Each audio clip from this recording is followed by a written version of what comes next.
मत्स्य अवतार, जो कि भगवान विष्णु के प्रथम अवतार हैं।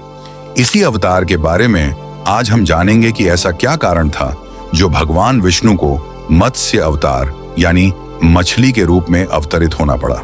लेकिन आगे बढ़ने से पहले वीडियो को लाइक और चैनल को सब्सक्राइब करना ना भूलें, क्योंकि ये करना बिल्कुल फ्री होता है।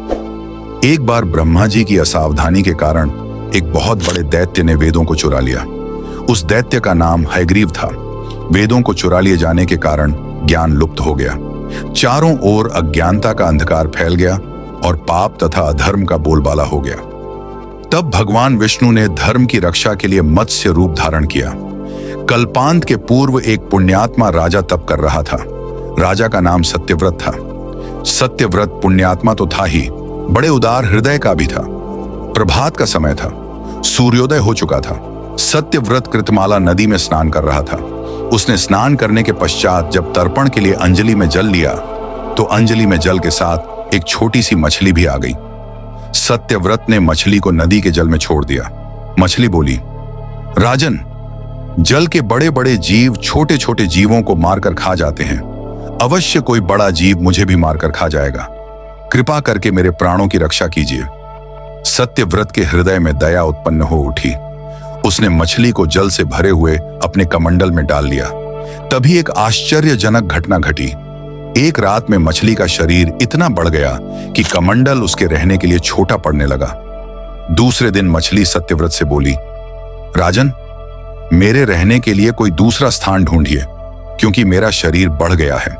मुझे घूमने फिरने में बड़ा कष्ट होता है। सत्यव्रत ने मछली को कमंडल से निकालकर पानी से भरे हुए मटके में रख दिया।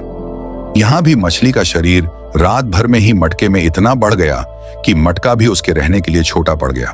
दूसरे दिन मछली पुनः सत्यव्रत से बोली, राजन, मेरे रहने के लिए कहीं और प्रबंध कीजिए, क्योंकि मटका भी मेरे रहने के लिए छोटा पड़ रहा है। तब सत्यव्रत ने मछली को निकालकर एक सरोवर में डाल किया, किंतु सरोवर भी मछली के लिए छोटा पड़ गया। इसके बाद सत्यव्रत ने मछली को नदी में और फिर उसके बाद समुद्र में डाल दिया। आश्चर्य, समुद्र में भी मछली का शरीर इतना अधिक बढ़ गया कि मछली के रहने के लिए वह छोटा पड़ गया। अतः मछली पुनः सत्यव्रत से बोली, राजन, यह समुद्र भी मेरे रहने के लिए उपयुक्त नहीं है। मेरे रहने की व्यवस्था कहीं और कीजिए। अब सत्यव्रत विस्मित हो उठा। उसने आज तक ऐसी मछली कभी नहीं देखी थी।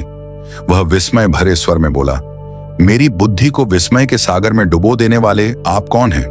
मत्स्य रूपधारी श्री हरि ने उत्तर दिया, राजन, हयग्रीव नामक दैत्य ने वेदों को चुरा लिया है। जगत में चारों ओर अज्ञान और अधर्म का अंधकार फैला हुआ है। मैंने हयग्रीव को मारने के लिए ही मत्स्य का रूप धारण किया है। आज से 7वें दिन पृथ्वी प्रलय के चक्र में फिर जाएगी। समुद्र उमड़ उठेगा, भयानक वृष्टि होगी, सारी पृथ्वी पानी में डूब जाएगी। जल के अतिरिक्त कहीं कुछ भी दृष्टिगोचर नहीं होगा। आपके पास एक नाव पहुंचेगी। आप सभी अनाजों और औषधियों के बीजों को लेकर सप्त ऋषियों के साथ नाव पर बैठ जाइएगा। मैं उसी समय आपको पुनः दिखाई पड़ूंगा और आपको आत्म तत्व का ज्ञान प्रदान करूंगा। सत्यव्रत उसी दिन से हरि का स्मरण करते हुए प्रलय की प्रतीक्षा करने लगे। 7वें दिन प्रलय का दृश्य उपस्थित हो उठा। समुद्र भी उमड़कर अपनी सीमाओं से बाहर बहने लगा। भयानक वृष्टि होने लगी। थोड़ी ही देर में सारी पृथ्वी पर जल ही जल हो गया। संपूर्ण पृथ्वी जल में समा गई। उसी समय एक नाव दिखाई पड़ी। सत्यव्रत सप्त राशियों के साथ उस नाव पर बैठ गए। उन्होंने नाव के ऊपर संपूर्ण अनाजों और औषधियों के बीज भी भर ली।